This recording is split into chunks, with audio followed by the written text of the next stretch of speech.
का नाम है द लास्ट लेशन। हालांकि ये स्टोरी बिल्कुल भी फनी नहीं है, ये स्टोरी बहुत ज्यादा इमोशनल होने वाला है। वैसे इस स्टोरी के राइटर है अल्फोंसे डॉडेट और ये एक फ्रेंच नोवेलिस्ट है और ये कहानी फ्रैंको पर्शियन वॉर के टाइम की है जिसमें फ्रांस पर्शिया से हार गया था। और सबसे ज्यादा इंटरेस्टिंग बात तो ये है ना कि इस वॉर को लीड हमारे बिस्मार्क चचा ने ही किया था। एंड तुम में से मैक्सिमम लोग इनका नाम ऑलरेडी हिस्ट्री में कई बार सुन रखा है। वैसे इस बात को याद रखना ये बहुत ज्यादा इम्पोर्टेंट है कि जब पर्सिया फ्रांस से वॉर जीतता है ना तब वो फ्रांस के दो मेन डिस्ट्रिक्ट एल्सेक और लॉरेन को अपने साथ शामिल कर लेता है, बेसिकली हड़प लेता है। और क्या, वैसे इस स्टोरी में दो मेन कैरेक्टर है। सबसे पहला जो कि मैं खुद बन के आया हूँ, फ्रांस जो है ना वो एक स्टूडेंट है और वो इस पूरे स्टोरी का नरेटर भी है। दूसरे आते हैं एम हैमेल जो कि एक फ्रेंच टीचर है। और वैसे देखा जाए तो इस स्टोरी में एक और कैरेक्टर है लेकिन वो मेन कैरेक्टर नहीं है, तुम उसे साइड कैरेक्टर मान सकते हो। उनका नाम है हाउजर और ये एक विलेजर है जो कि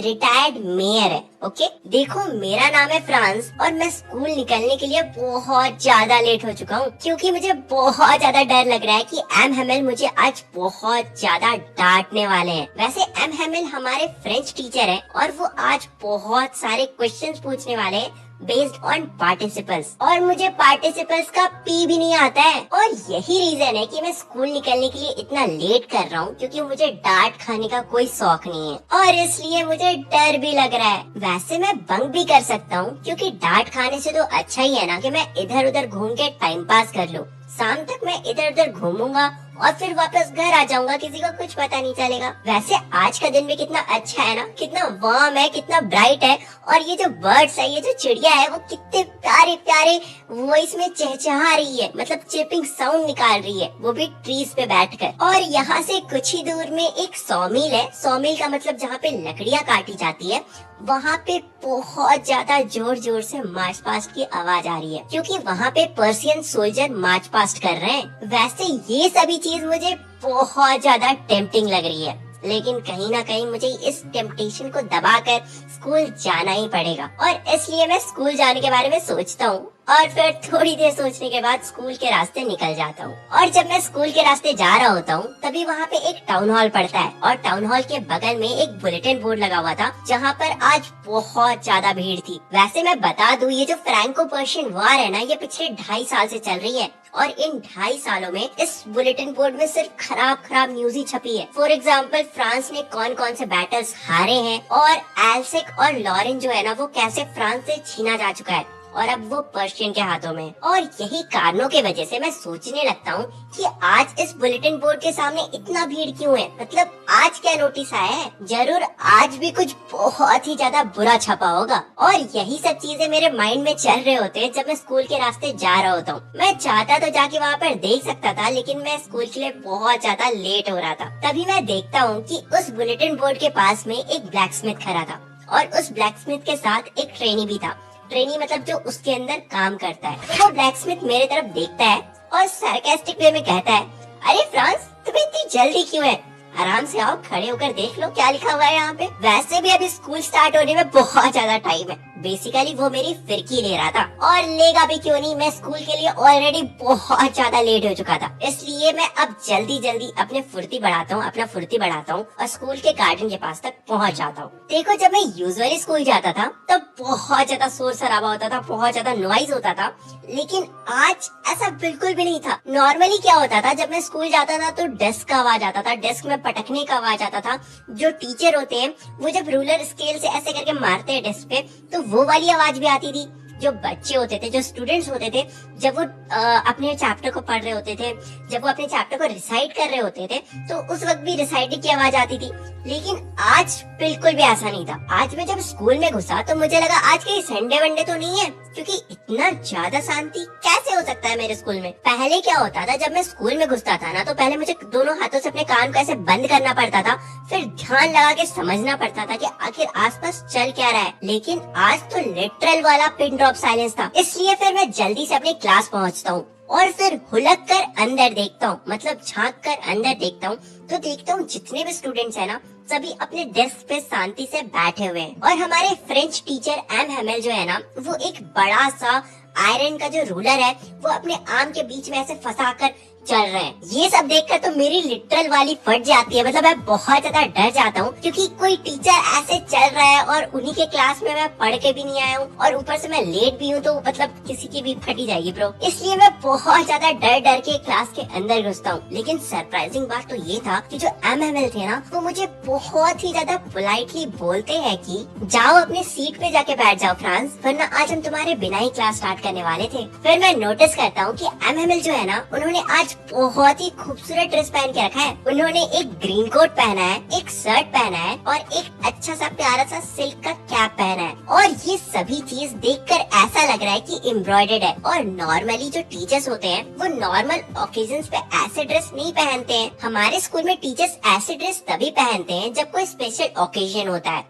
फॉर एग्जाम्पल इंस्पेक्शन डे हो गया या फिर प्राइज डिस्ट्रीब्यूशन डे हो गया। इसलिए एक पल के लिए तो मैं सोच में पड़ जाता हूँ कि आज कौन सा स्पेशल डे है, आज कौन सा स्पेशल ओकेजन है। आज मुझे स्कूल में हो रहा सभी चीज काफी ज्यादा न्यू लग रहा था, काफी ज्यादा स्ट्रेंज भी लग रहा था, काफी ज्यादा अनयूजुअल तो था ही, और काफी ज्यादा सीरियस माहौल भी बना हुआ था। तो कह सकता हूँ काफी ज्यादा सीरियस भी लग रहा था। मतलब कि आज स्कूल का माहौल काफी ज्यादा न्यू, काफी ज्यादा सीरियस, काफी ज्यादा अनयूजुअल और काफी ज्यादा स्ट्रेंज था। और अगर तुम्हें लग रहा है स्ट्रेंज वाली चीजें यहीं पे खत्म हो जाती है, तो ऐसा नहीं है। हमारे क्लास के जो लास्ट बेंच होते हैं वो यूजुअली खाली रहते हैं, लेकिन आज उसके ऊपर बहुत सारे सीनियर विलेजर्स बैठे हुए थे। जैसे कि एक ओल्ड हाउसर जो कि रिटायर्ड मेयर है और उन्होंने 3 कॉर्नर्ड हैट पहना हुआ है। 3 कॉर्नर्ड हैट तुमने काउबॉय को देखा है? वो लोग ऐसा हैट पहनते हैं। वैसे मैं तुम्हें दिखा दूंगा यहाँ या यहीं कहीं कहीं दिखा दूंगा तुम्हें बस। फिर एक पोस्ट मास्टर भी बैठे हुए थे और बहुत सारे सीनियर विलेजर्स और भी बैठे हुए थे। वैसे पीछे बैठे हुए जो हाउसर थे ना, वो एक प्राइमरी किताब लाए हुए थे और वो जो किताब थी वो बहुत ज्यादा पुरानी थी और साइड साइड से फट भी गई थी। जो हाउसर होते हैं वो उस बुक को अपने नी पर रखकर खोलते हैं और फिर अपने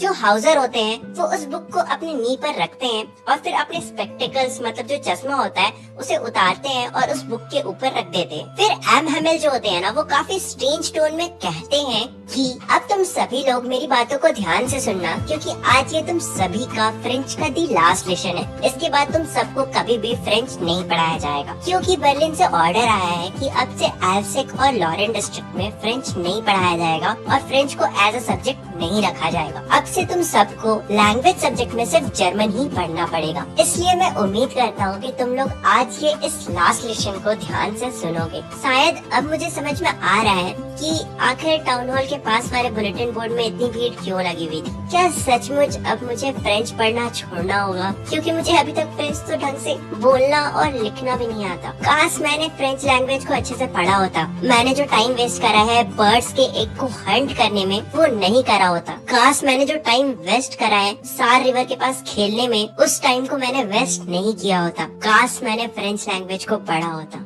कुछ वक्त पहले तक तो मुझे जो फ्रेंच बुक्स थे ना, वो बहुत ज्यादा हेवी, मतलब कि मुझ पर बहुत ज्यादा बर्डन लगते थे। लेकिन अब वही बुक मुझे एक बेस्ट फ्रेंड की तरह लग रहा है, जिसे मैं छोड़ना नहीं चाहता। वैसे मुझे ये भी समझ में आ रहा है कि आज MML गुस्सा क्यों नहीं कर रहे, क्योंकि शायद आज MML का आखिरी दिन है इस स्कूल में, और कोई भी टीचर अपने आखिरी दिन ऑफ स्कूल में गुस्सा तो नहीं करेगा ना। और शायद अब मुझे ये भी समझ में आ रहा है कि MML ने इतना अच्छा ड्रेस क्यों पहन रखा है। आखिर आज वो स्पेशल ओकेजन क्या है। मुझे इस बात को सोचकर बहुत ज्यादा बुरा लग रहा है कि अब मैं MML से कभी भी नहीं पढ़ पाऊंगा, और शायद अब तो मैं कभी फ्रेंच ही नहीं पढ़ पाऊंगा। और मुझे ये भी समझ में आ रहा है कि जो लास्ट बेंच में विलेजर्स बैठे हुए हैं ना, वो शायद बस इसलिए आए हैं ताकि वो MML को गुड बाय कह सके। एक आखिरी बार जो MML ने पिछले 40 साल से, बेसिकली जो MML थे ना, वो पिछले 40 साल से उस स्कूल में पढ़ा रहे थे। तो जो विलेजर्स थे वो चाहते थे कि वो एक आखिरी बार उनके फेथफुल सर्विसेज को, जो उन्होंने 40 साल तक पढ़ाया है, उसके लिए वो वहाँ पे आए हैं और वो उन्हें एक लास्ट गुड बाय कहना चाहते हैं। बेसिकली जो विलेजर्स हैं वो उन्हें शुक्रिया और गुड बाय कहने आए। ये सब कुछ मुझे समझ ही आया होता है कि तभी MML मुझे बोलते हैं कि फ्रांस अब तुम्हारी बारी है, चलो मुझे पार्टिसिपल्स के रूल्स के बारे में बताओ। मैं खड़ा होता हूँ और फिर कोशिश करता हूँ कि मैं बिल्कुल सही बोलूंगा, बिल्कुल क्लियर बोलूंगा, लेकिन जैसे ही मैं बोलना स्टार्ट करता हूँ, मैं पहला वर्ड बोलता हूँ, मैं तभी डगमगा जाता हूँ क्योंकि मैंने अच्छे से पढ़ा ही नहीं होता है। लेकिन जो एमएमएल होते हैं ना,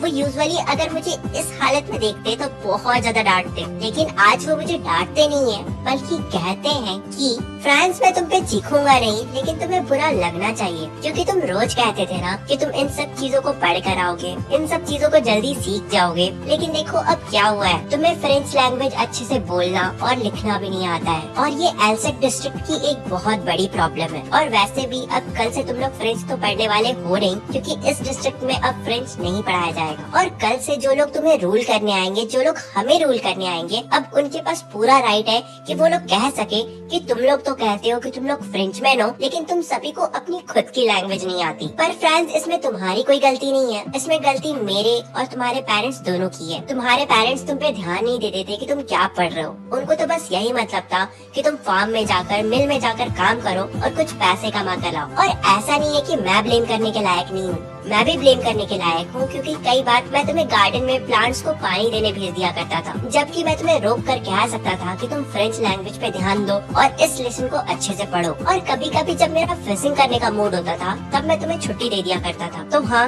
मैं भी ब्लेम करने के लायक हूँ। और फ्रेंच लैंग्वेज इस दुनिया की सबसे ब्यूटीफुल लैंग्वेज है और हमें इसे बचा कर रखना होगा, हम इसे ऐसे ही नहीं गवा सकते। और जब जब इस दुनिया में एक पर्टिकुलर जगह के लोगों को कैद किया जाता है, तो जब तक उनके पास उनकी लैंग्वेज एज अ वेपन रहती है, उनकी लैंग्वेज उनके पकड़ में रहती है, तब तक उनके पास इंस्लेवमेंट की चाबी होती है। इसलिए हमें भी अपने लैंग्वेज में पकड़ रखना पड़ेगा, तभी हमारे पास भी इंस्लेवमेंट की चाबी रहेगी और हम भी इस कैद से आजाद हो पाएंगे। क्योंकि जो कंट्री स्लेव बन चुकी है, अगर वो कंट्री उनकी लैंग्वेज बोलना स्टार्ट कर दे जिनके अंदर वो स्लेव बनी है, तो उस कंट्री को कोई भी आजाद नहीं करवा सकता और वो कंट्री हमेशा के लिए अपनी पहचान खो जाएगी और वो कंट्री हमेशा एक दूसरे कंट्री के अंदर गुलाम रह जाएगी। इसलिए हमें हमारे लैंग्वेज पे हमेशा पकड़ रखना चाहिए ताकि हम एक दिन आजाद हो सके। इसके बाद एमएमएल एक ग्रामर की बुक लेते हैं और उसमें एक लेसन को खोलकर सबको पढ़ाना स्टार्ट कर देते हैं। और ये पहली बार था जब मुझे एमएमएल जो कुछ भी पढ़ा रहे थे सब कुछ अच्छे से समझ में आ रहा था।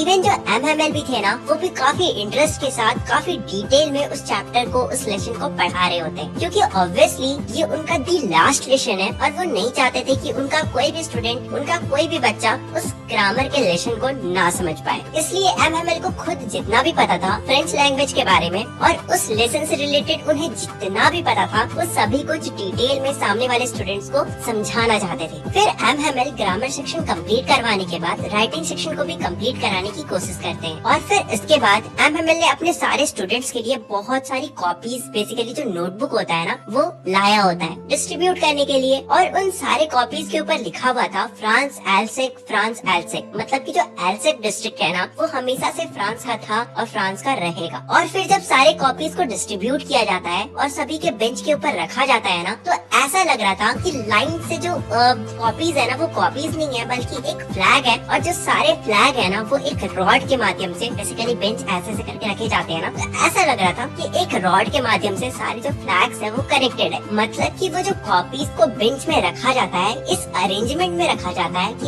ऐसा लग रहा था कि जो भी कॉपीज है ना लाइन से, वो कॉपीज नहीं बल्कि फ्लैग है और सभी एक बड़े से मोटे से रॉड से कनेक्टेड है। इसके बाद पूरा क्लास शांत हो जाता है और सभी अपने कॉपी में लिखने लगते हैं। इस मोमेंट पे इतना ज्यादा पेन ड्रॉप साइलेंस था कि सिर्फ स्क्रैचिंग ऑफ पेन्स की आवाज सुनाई दे रही थी। मतलब कि इस मोमेंट पे जो बच्चे अपने कॉपी में लिख रहे थे ना पेन से, बस उस चीज की आवाज सुनाई दे रही थी और किसी चीज की आवाज नहीं आ रही थी। इसी बीच क्लास में एक मच्छर, मतलब कि मॉस्किटो घुस जाता है। लेकिन स्ट्रेंज बात तो ये थी कि पूरे क्लास में एक भी बच्चा रिएक्ट नहीं करता है। इससे पहले क्या होता था ना कि अगर क्लास में कोई भी बग घुस जाता था या फिर कोई इंसेक्ट घुस जाता था, तो पूरा क्लास पैनिक करने लगता था और इसलिए सभी लोग चिल्लाने लगते थे। लेकिन आज कोई भी रिएक्ट नहीं करता है, सभी एमएमएल को लेके बहुत ज्यादा अटेंटिव थे। इवन हमारे क्लास के ऊपर कुछ कबूतर बैठे हुए थे, मतलब पिजन्स बैठे हुए थे, इवन वो तक साउंड नहीं कर रहे थे। ऐसा लग रहा था मानो वो लोग भी एमएमएल की बातों को ध्यान से सुन रहे हैं। फिर मैं सोचता हूँ कि क्या जर्मन पिजन्स लोग को भी बोलेंगे कि वो लोग अपना लैंग्वेज चेंज करके जर्मन बोलना स्टार्ट कर दे, जैसे कि वो लोग हमें फोर्स कर रहे हैं कि हम